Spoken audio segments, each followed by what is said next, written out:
Hello दोस्तों, नमस्ते, प्रणाम। आप लोग से स्वस्थ हो गए, मस्त हो गए, मस्तों में व्यस्त हो गए। और आज खेत में हम बानी, खेत के काम होत होला और खेत में भी रहे के बा। तो खेत में काम होता, खेत में काम बड़ी से आज। और सब हमनी के खेत के रिलेटिव काम करते हैं, या खेत में रहे के बा। चैत के महीना में गेहूँ के कटनी सब यही में बा।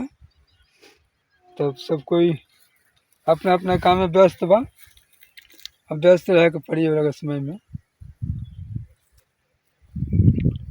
तो वीडियो हमनी के बनावत नहीं जान, वीडियो हमनी के चल नहीं पावत।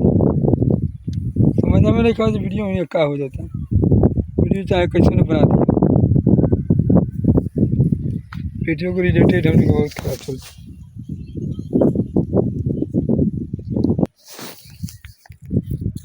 चलता नहीं अब खेत से बहरी खाना वाना खैल, अपना काम हो, पानी उनी पियल और घरे रस रहा।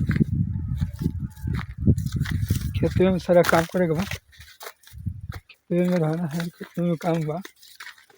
और ये खेत में आज मजा आ गई, सवेरे से खेत में काम कैले से मजा आ गई।